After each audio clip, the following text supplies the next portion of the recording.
Hey, what's going on, everybody? This is Double Flush back with another installment of our 2026 Beginner's Guide to an OP Build and 100% playthrough. I just want to remind everybody, if you get any value from today's video, please like, share, and subscribe as it helps grow the channel. Now, we are in Liurnia, the lakes, so we're just going to go through a bunch of highlights of Liurnia and a couple key places, and also, we're going to do a Carian manor walkthrough, so yeah, let's just dive right in. So right now we are at an Everjail, and we're about to make really short work of this boss. Boom, done. And that incantation is pretty decent.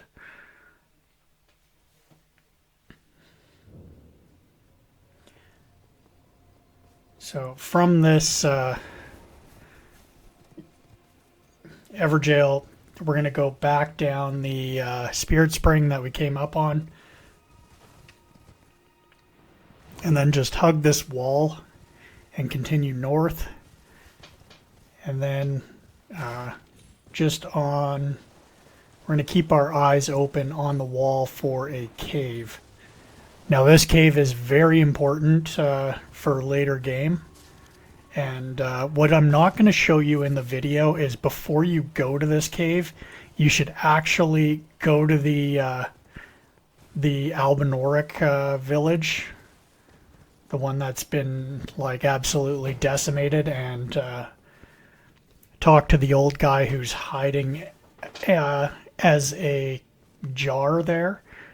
And then once you roll into him, you'll break his spell, and then you'll be able to talk to him, and he'll give you a piece of a medallion, and then you'll show that medallion to Liurnia, who you'll talk to at the end of this cave, and it helps you basically unlock one of the very few ancient dragon somber smithing stones. So don't deprive yourself of one of those, because there is a very small amount of them. But anyways, so this cave, yeah, it's just primarily demi-humans.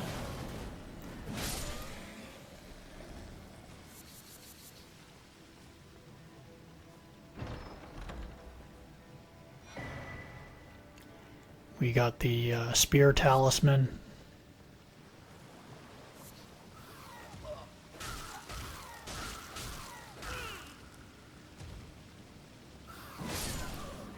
That looked so much worse than it actually was.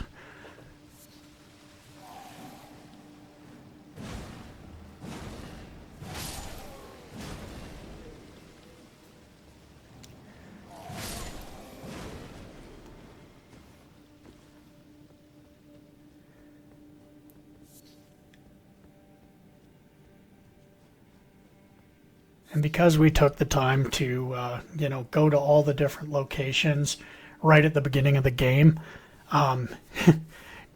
despite being in kind of like the next level, if you will, we're still brutally overpowered to be here. Like,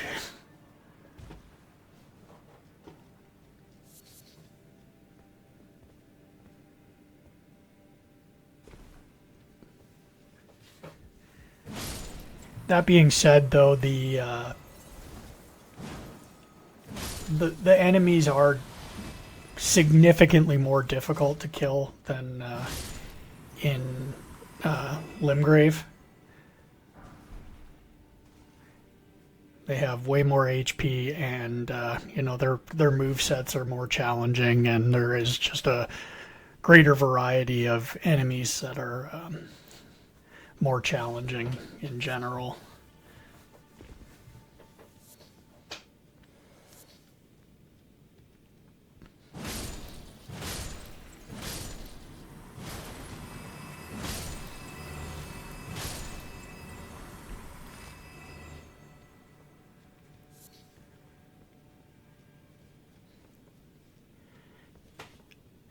I don't have to kill as many of these enemies as I do, but I also don't like repeated rune farming, so like You know, rather than just cheesing the game, I'd rather just get my runes from killing enemies, and you can get more than what you need from just killing enemies. You don't actually have to go and do one of those like cheesy repeated rune farms like over and over and over again.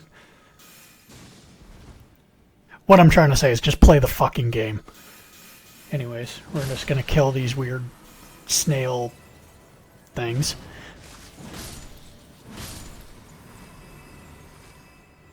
And then up here is a Bloodhound Knight.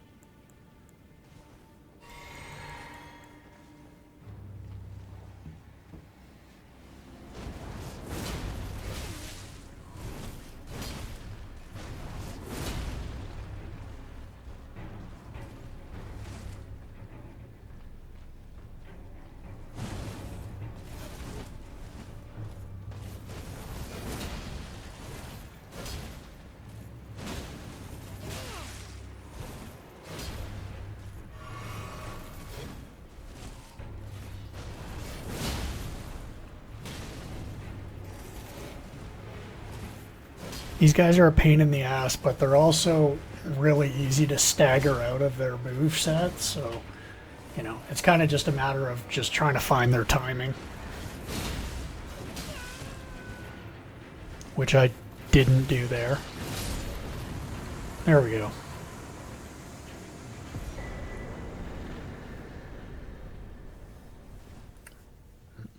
Cerulean Medallion, Talisman. Boost your FP. So right there, that is Latenna. I'm not going to talk to her right now because at this point in the game I have not been to talk to Albus in the Albinoric village. So I'm going to leave that alone for now.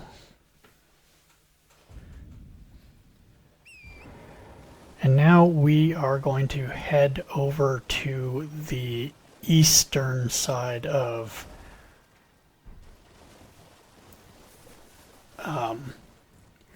Liurnia here. These are the purified ruins.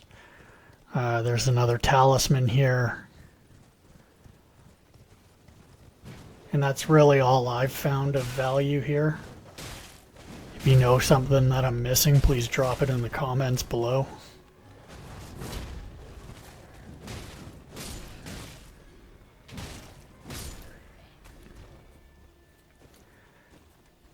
I love fighting dogs in this game. Said no one ever.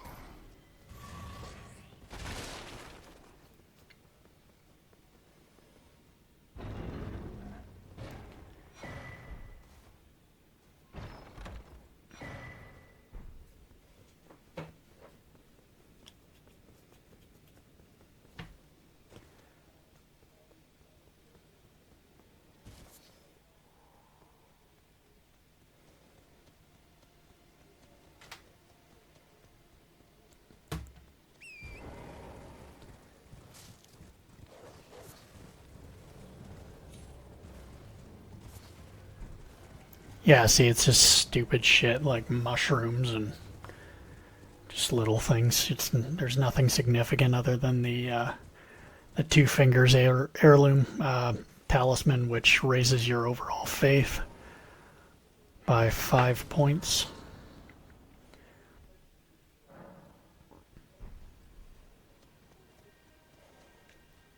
Alright, so we're going to go all the way up this path here.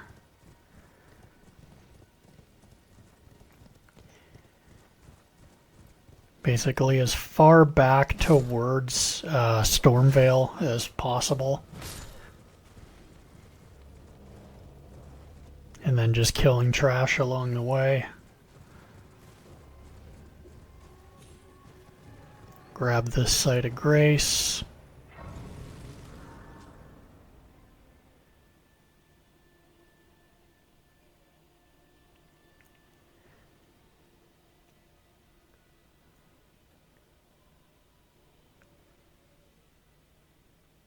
And then just stand here, apparently. What the fuck am I doing? Okay, here we go. Okay, my brain turned back on.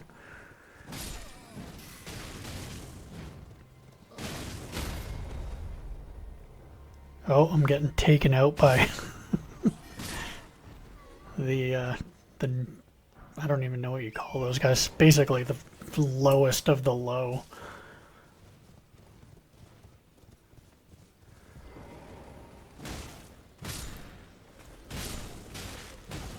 See if I can't redeem myself here.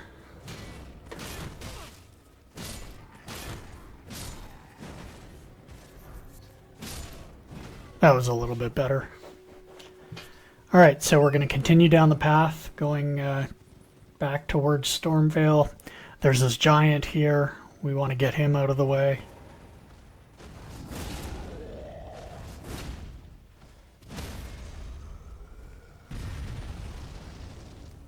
Which isn't a problem because giants bleed so easily. Or trolls, I should say.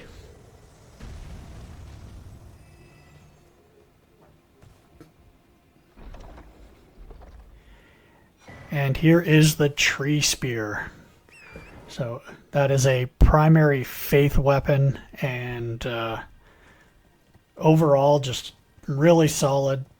Nothing too flashy about it, just, you know, scales really well with faith and can do a lot of damage. So pretty decent weapon overall. So now we are skipping ahead here. This is at the end of Liurnia, or not Liurnia, this is at the end of Carian Manor here. So at the end, when you go to the Three Sisters Rise area, you jump off the cliff and you can come down here and you can look at this store. This guy basically has stuff for sale. You know, cookbook, celestial dew. You can also get the Ripple Crescent axe, which scales only in arcane, so it's one of the only arcane scaling weapons in the game. Doesn't do bleed though, which is frickin' stupid.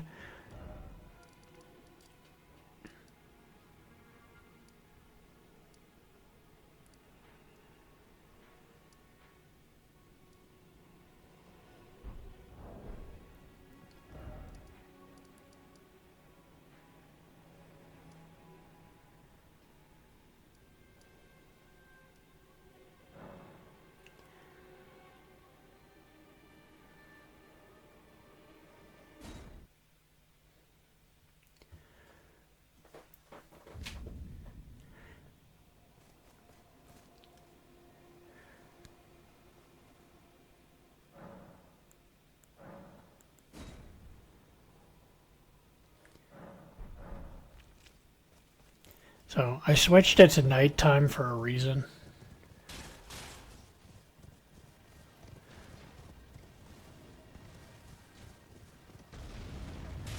Reason is that I want to fight the Night Rider here.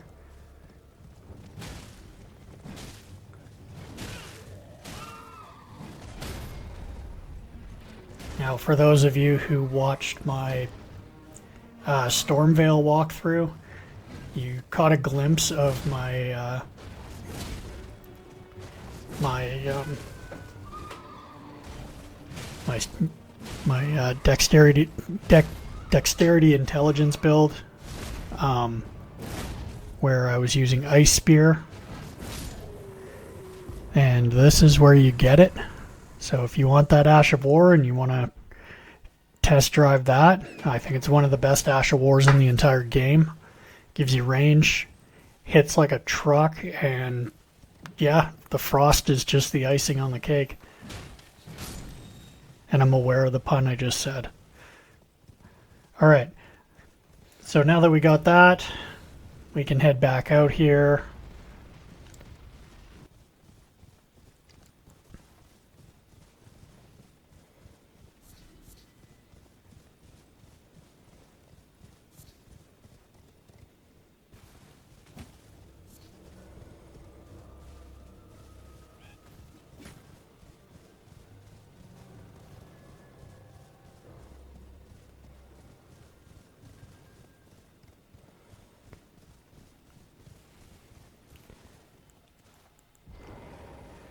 Alright, so we just went down the cliffside there, and we are now at the cliff bottom catacombs.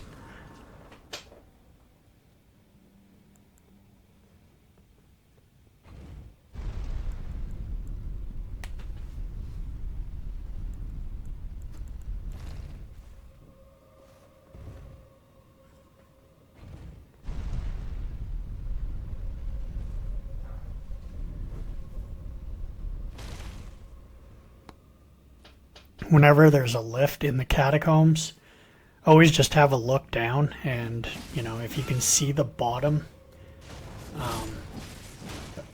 when you're looking down the lift, chances are there's something down there. But if it's just black, you can't see anything, then don't jump down there. I mean, I'm not trying to tell you what to do, but you know, I'm just gonna save you the headache. All right.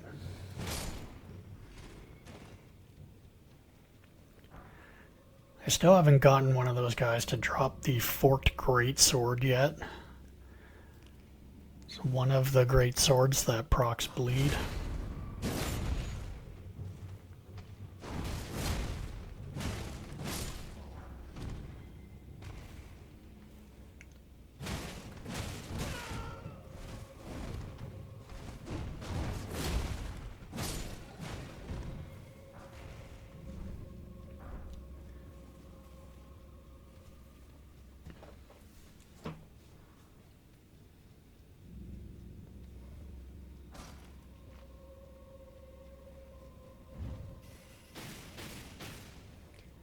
We can just hit this little button on the floor here and just kill that enemy waiting at the end of the hall. We don't even have to fight him.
Trying to decide whether I was going to rest at the grace site and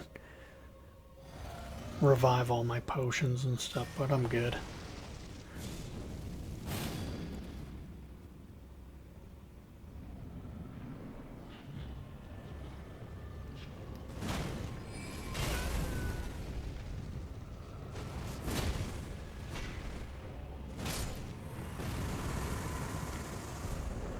Make short work of that.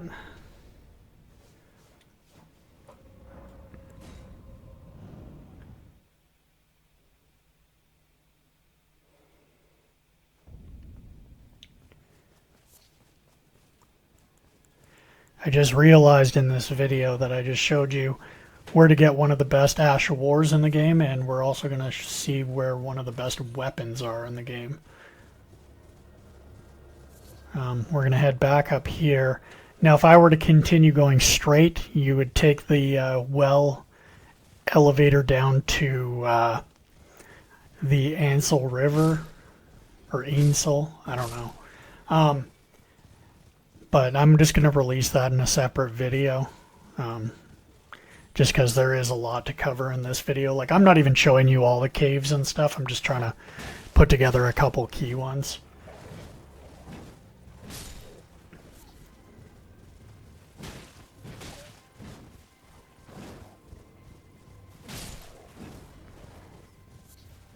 Alright, so we are going to head down this path here. And we're going to avoid that giant crab that's in the way. And then if we go here,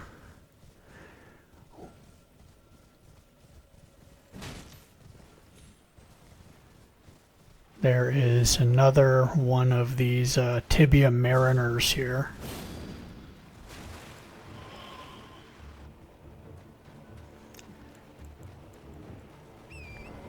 Which I think we fought at level 15 with a broadsword last time, so let's see how this goes this time.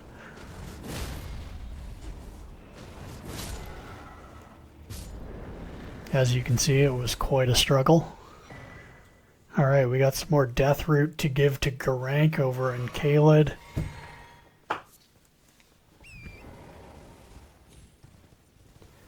Now if we continue up here, there's this knight here, and he has a scripted drop of an item.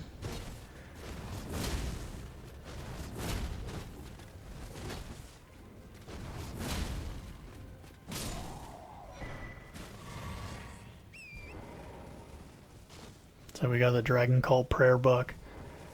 So that unlocks some new incantations. So we just acquired another painting of another location.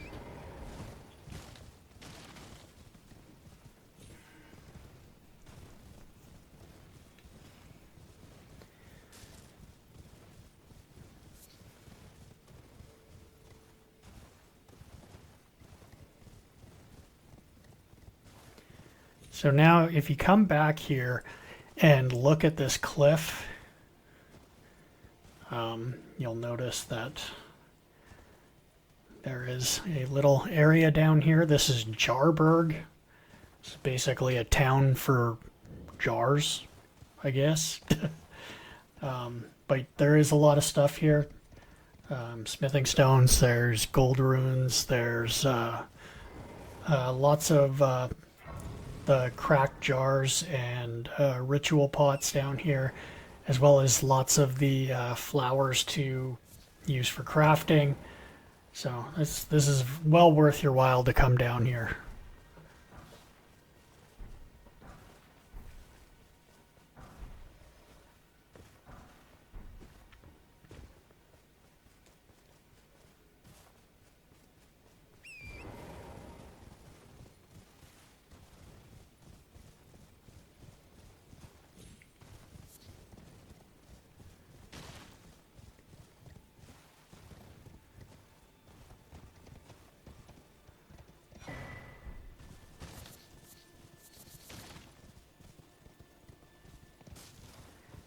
Yeah, tons of crafting items.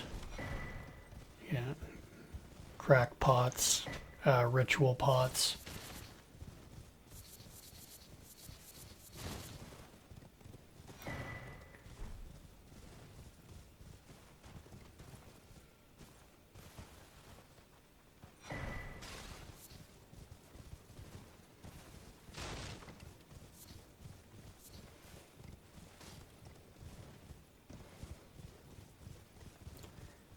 My first two playthroughs, I didn't even know this place existed.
I don't know if you guys know this, but the way you kill these guys in this game are you just kill the little driver on the back of them.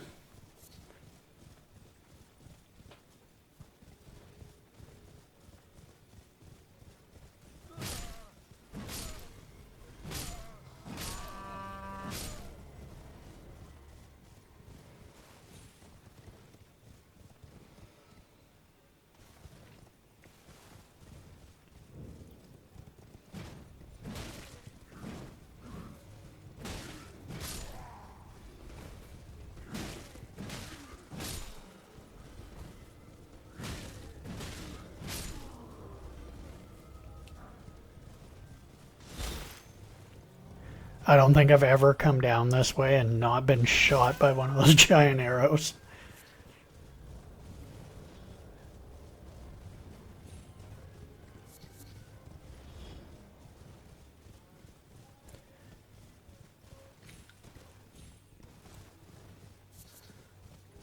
So we are going to keep traveling north up here.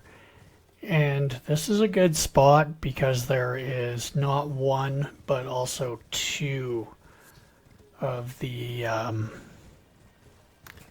mausoleums where you can duplicate the remembrances.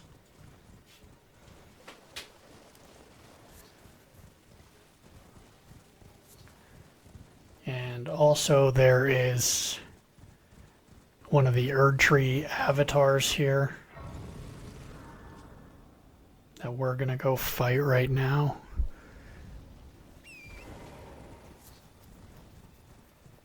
And this is one of the most useful ones because of the tears that he drops for your Wondrous Physic Flask.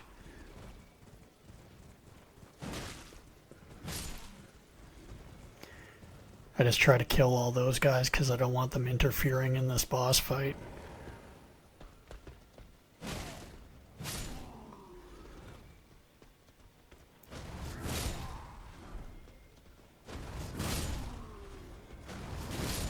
So what I try to do here is I try to draw all these guys away from the Erdtree avatar just because I don't want him to start the boss fight. So now we're going to go over there once we're all buffed up here. Perfect. And what I'm going to do is I'm going to swap out my Claw Talisman for my Lance Talisman because I like to fight these guys on, for the most part, on Tauren. Especially at this stage of the fight, because you know it's much easier to just dodge that.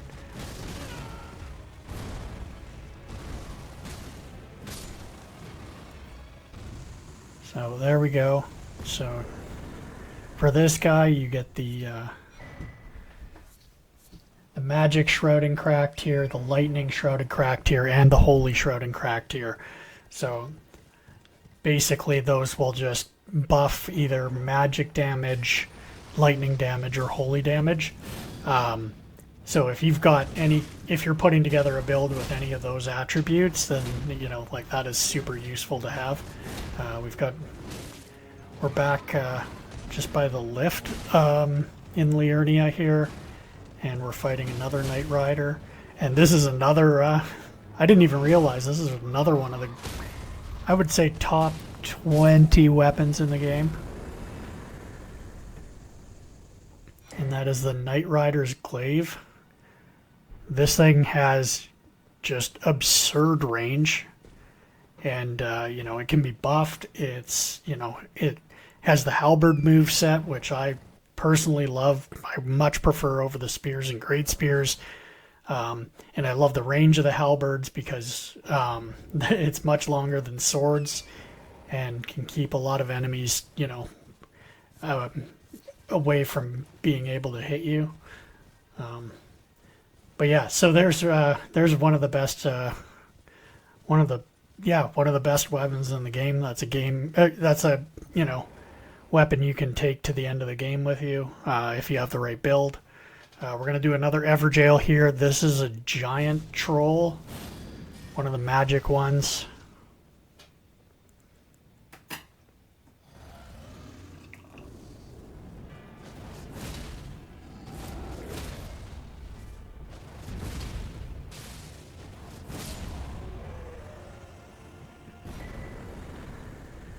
All right, so we picked up Glint Blade Phalanx for our troubles of beating him there. So that's pretty good.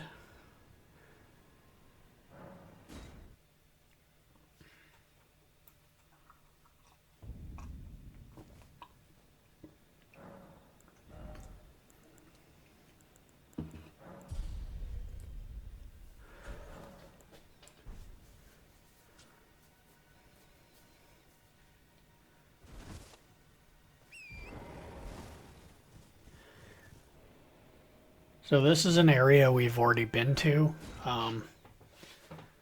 So I'm just going to move on ahead here.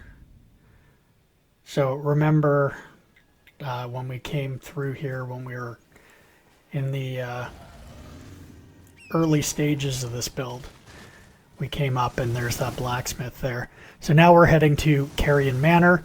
What I like to do is I like to just hug the edge of the cliff here. I find it kind of the path of least resistance of that magic. Also, if you go off to the left of the castle here, there's a pond off to the left, and there is an invisible scarab that you kill and get the Hoarfrost Stomp, which is, you know, one of very few Frost Ash of Wars. So if you're interested in getting a Frost Ash of War early game, that's where it is.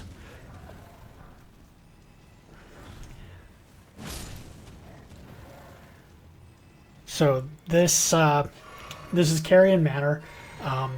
The courtyard here is just infested with these diddler hands here. So kind of risk reward hanging out in the yard here. But the big ones drop Somber Smithing Stone 2s. So if you want to stack a bunch of those up and, you know, use what you need and then sell the rest. You know, like, they're also really weak to fire. So this works in our favor with the Blood Flame Blade. Alright, we got the Carian Piercer sorcery.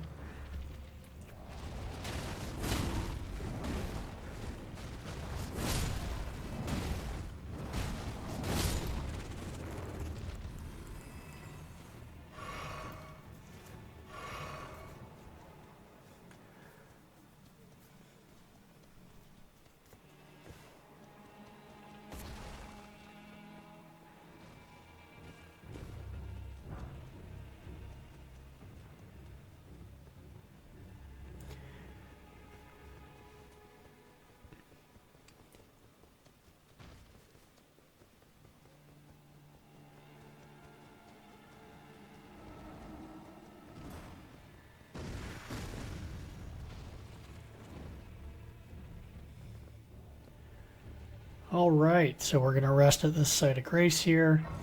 Head back towards the altar in this church because there's an item behind here. I believe it's a smithing stone, yeah.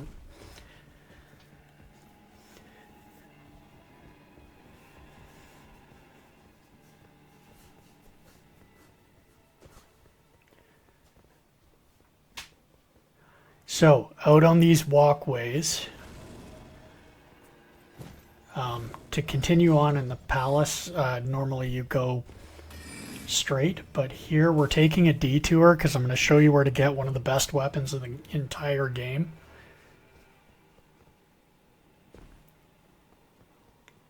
Like, we're talking top 10, if not top 5. So we just jump off there and head down here.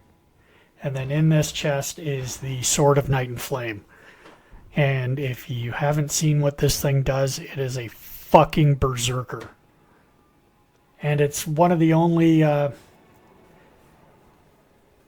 I think it's the only melee weapon that scales both in faith and intelligence. So if you're doing an all magic build, or an all, you know, pretty much, yeah, either, you know, if you're going into both faith and intelligence, there's a very few amount of things that you can actually use. Like, I think there's one staff, there's one seal, and there's one sword. And that is the one sword, and it is a beast. It has 2 Ashes of Wars on it. One is the Comet of Azure, and then the other one, I forget what it's called, but basically it just shoots out a shit ton of fire. So it has 1 magic and 1 fire Ash of War, so pretty sweet. So if you got a boss that's strong against magic, you can just use the fire, and then if you got a boss that's strong against fire, you can just use the magic.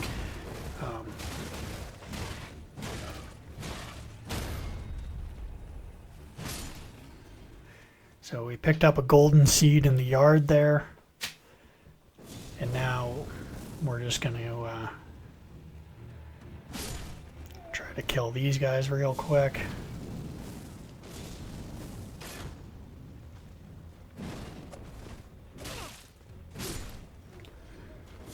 Alright, so, and then we've got another one of these giant trolls here.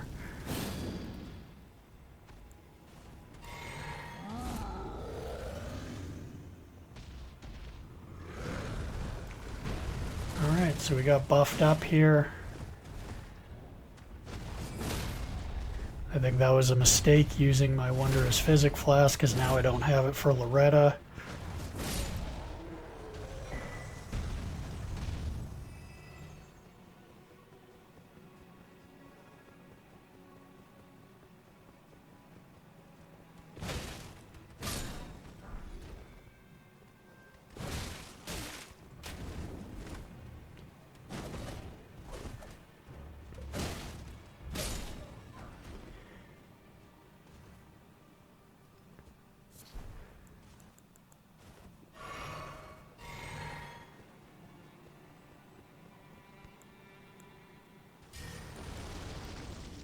Alright, let's get buffed up using our Flame Grant Me Strength and our Blood Flame Blade. Alright.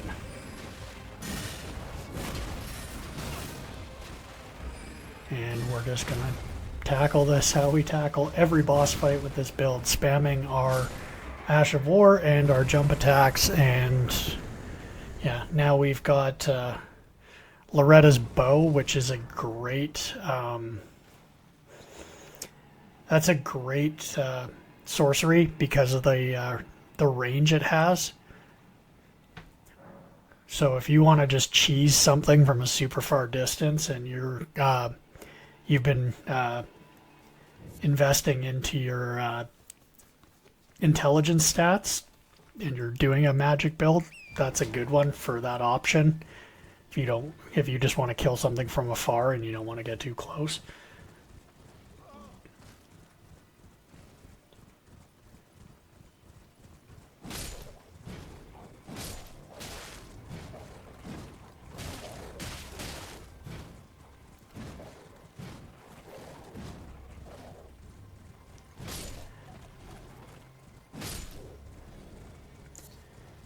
Alright, so down here there is this scarab here, which has the ice armament sorcery.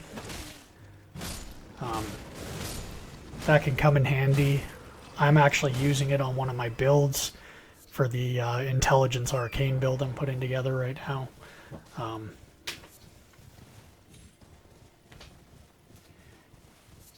But yeah, a lot of this stuff doesn't really do us any good right now, because we are not going into intelligence at any point during this build. So most of the stuff in this entire gigantic part of the map is pretty much useless to us.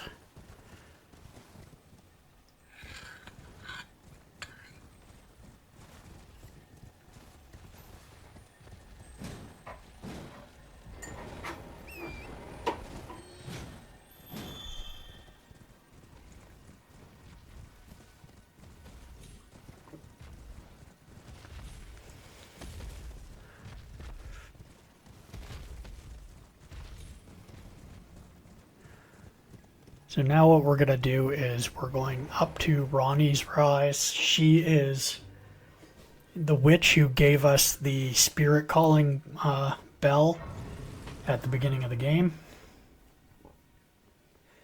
And we're going to start her quest line, because her quest line is probably the funnest in the entire game. And you get a lot of cool shit for it, so we're going to get that going right now.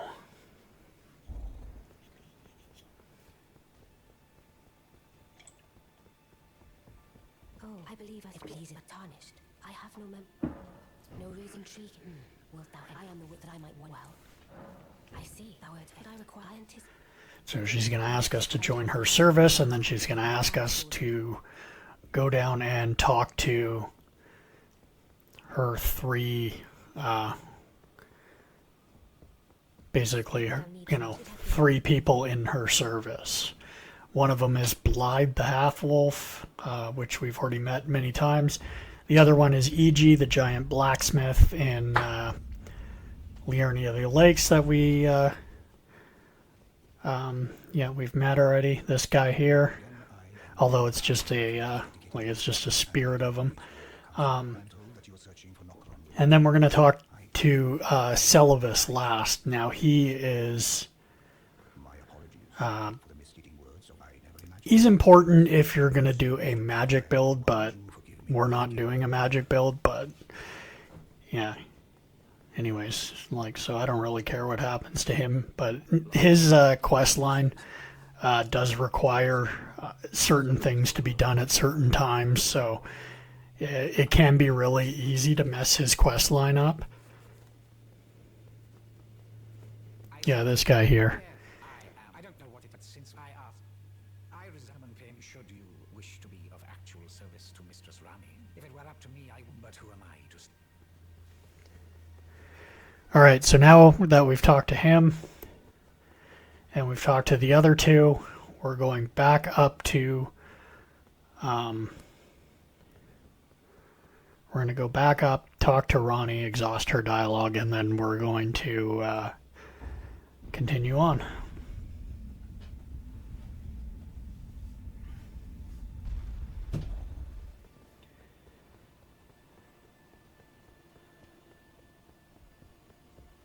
I shall soon, and it will be this doll's still I look. It will be I have high look.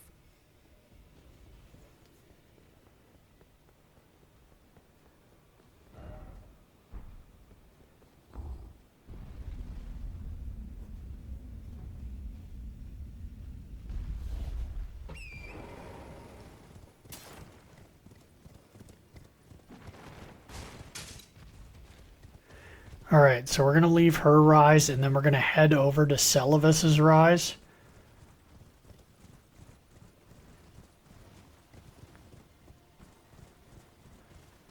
And we're just going to go up this wall here and get the wolf helmet here.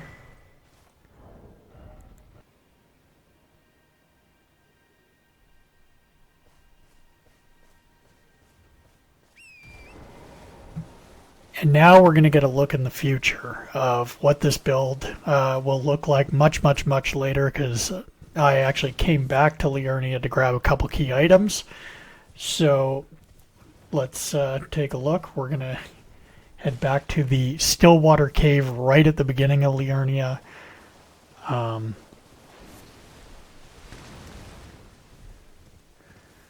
Because there is a talisman of interest here. So we're going to want that. So we're just going to speed right through this cave. There is also an armor set there. Well, if you want to call it an armor set, there's, you know, the sage's robes. Which are actually kind of cool. I've used them in a couple builds, just, you know, not because of their, you know, amazing damage negation, but just because of their aesthetic, right? Like, I just like the way they look.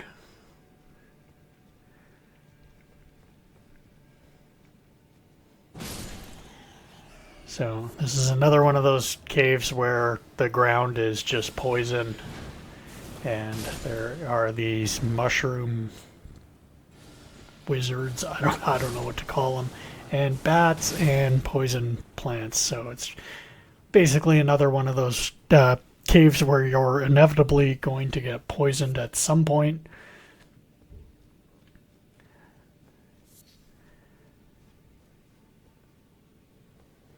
So if we come down here, there's that armor set I was talking about. Now, there's other little goodies you can get throughout here, gold ruins and whatnot, but, you know, we're just trying to get in, get out.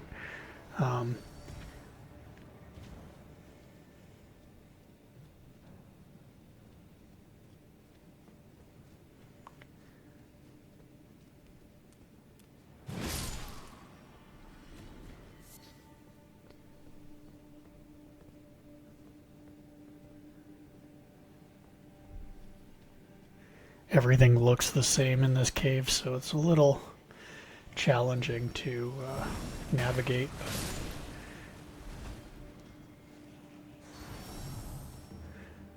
I just look for guys I haven't beat yet, and chances are I haven't gone in that direction.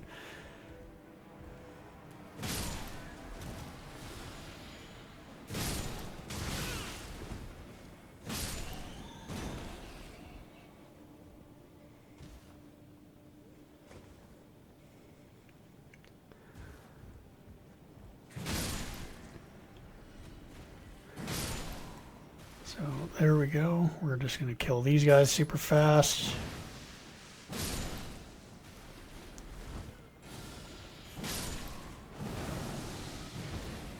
And there we go. Poison just in time for the boss fight.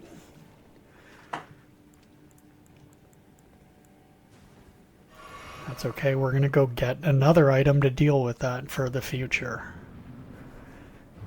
So as you can see, I have 2 great stars now that I'm dual wielding. And when you're swinging 2 of these things, good lord do they do a lot of damage. And now we've got the winged sword insignia. So the reason why I came back for this was because now that I have 2 weapons, the winged sword insignia increases your damage for successive attacks. So, you know, every time you power stance, each hit counts as 2 hits. So it automatically activates that and increases your attack power. So that's why I went with the winged sword insignia. So now we are back in East Liurnia again, and we're just going to hit one of these... one of the fire monk camps here, because what we want is this incantation here, which is Flame Cleanse Me, and what that does is it immediately alleviates rotten poison. And anyways, that's going to be the video, guys. So if you get any value, like I said, please like, share, and subscribe, as it helps grow the channel. And the next one will be a 100% walkthrough of Liurnia Academy dungeon. So anyways, until the next one, we'll talk to you then. Cheers.